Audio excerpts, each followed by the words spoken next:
اسی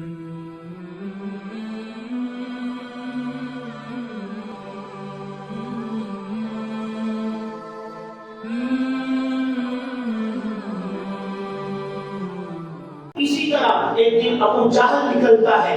ابو جہل کہتا ہے اے میرے بھتیجے اگر آپ مجھے بتا دیں نا میری مٹھی میں کیا ہے تو میں ایمان لے آؤں گا. جیسے میں نے ابتدا میں کہا بعض لوگوں نے معجزات کو دیکھا ایمان لے آئے, بعض لوگوں نے معجزات کو دیکھا ان کے دل سخت ہو گئے.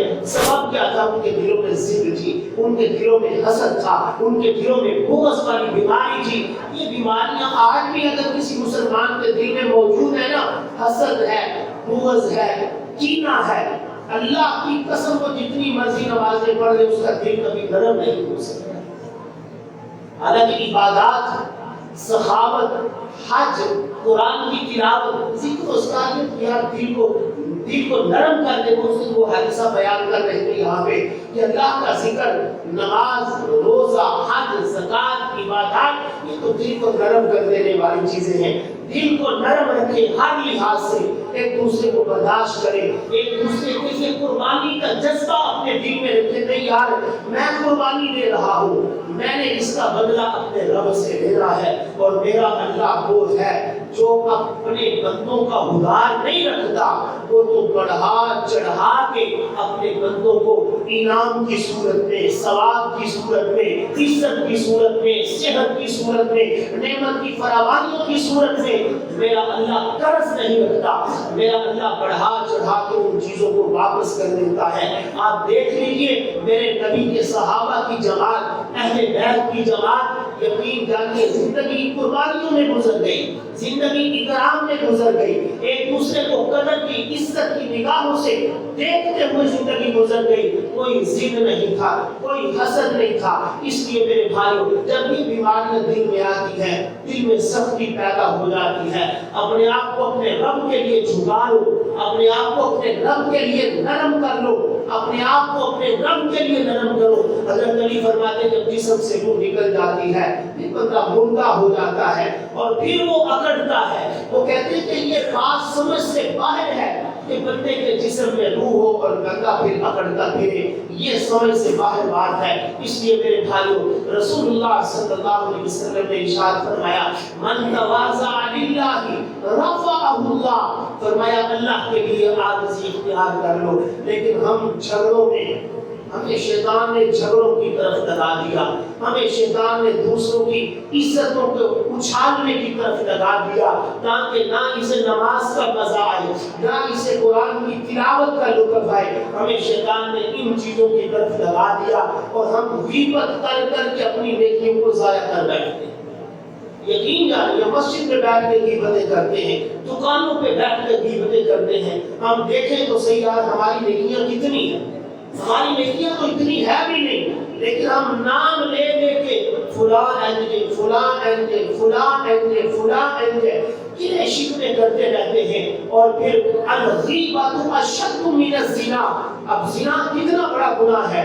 میرے نبی نے فرمایا کہ غیبت زنا سے بھی بڑا گناہ ہے, غیبت زنا سے بھی بڑا گناہ ہے. تم میں سے کوئی ہے ایسا بندہ, تم میں سے کوئی ہے ایسا بندہ جو اس چیز کو پسند کرے کہ اس کے مردہ بھائی کا گوشت پڑا ہو وہ اس کو کھائے؟ اَيُحِبُّ أَحَدُكُمْ أَن يَأْكُلَ لَحْمَ أَخِيهِ مَيْتًا فَكَرِهْتُمُوهُ. قرآن حکیم میں اللہ نے سورۃ الحجرات میں فرمایا جو بندہ پسند کرتا ہے, ویسے بدبودار گوشت بھی بندہ پسند نہیں کرتا.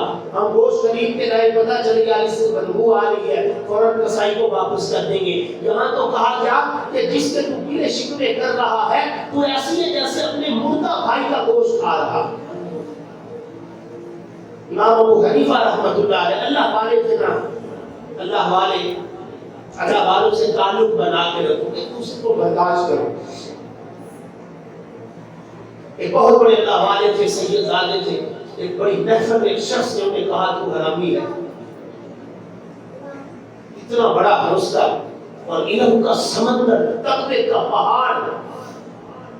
تو انہوں نے کیا کہا, اسے گریبان سے پکڑ کے اس کے دانت نہیں توڑے, اسے کہا کہ یار آج بھی چیک کر لے جا کے دلی کے بازار میں میری ماں کے نکاح کے گواہ موجود ہیں. اتنا بڑا حوصلہ. اس لیے ایک دوسرے کو برداشت کریں.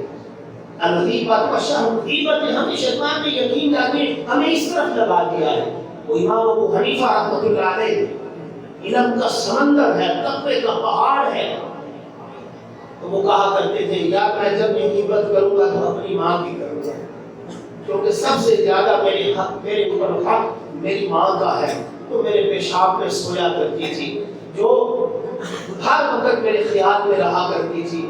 میرے لیے راتوں کا آرام، راتوں کی نیند میری ماں نے قربان کر دی. میرے اوپر سب سے زیادہ حق میری ماں کا ہے. اگر میں نیکیاں کسی کو دینا چاہوں گا تو میں اپنی ماں کا گلہ کروں گا، تاکہ میری نیکیاں میرا ہمسایہ تو نہ لے کے جائے، میری نیکیاں میرا دوست تو نہ لے کے جائے. میری نیکیاں جب بھی لے کے جائے تو میری اماں کے نام اعمال میں جائے. کیونکہ میرے نبی نے فرمایا جب کوئی بندہ کسی کی غیبت کرتا ہے تو اس کی نیکیاں اس کی طرف جو ہے وہ چلی جاتی ہے. اس لیے میرے بھائیوں یہ جو نرمی ہے نا یہ اپنے اندر پیدا کریں.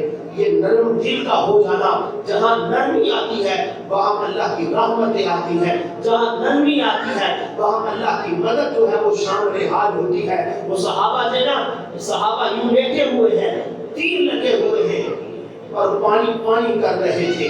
پانی ایسے نہیں میرے نبی نے کہہ دیا مسلمان ایک اس کی مانند ہے، مسلمان ایک آئینے کی طرح ہے، مسلمان ایک آگ کی طرح ہے، مسلمان ایک جسم کی مانند ہے.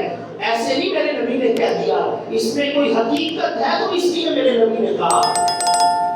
صحابہ زخمی ہیں، پانی مانگ رہے ہیں، اور ایک زخمی صحابی کے منہ کے قریب پانی دیا گیا. دوسرے نے کہا پانی ہمارے جیسا ہوتا تو کہتا یار سارا میرے اوپر چھڑک دے. دوسرے نے پانی کا کہا ہو سکتا ہے وہ میرا بھائی دوسرا مجھ سے زیادہ ضرورت مند ہو، مجھ سے زیادہ تکلیف میں ہو، مجھ سے زیادہ جو ہے وہ پیاسا ہو، اسے پلا دیا جائے. میرے بھائیو یہ ہے انسانیت، یہ ہے اسلام کا درس، یہ ہے قرآن کا پیغام، یہ ہے میرے نبی کا پیغام. اللہ کرے کہ ہماری زندگیوں میں آ جائے.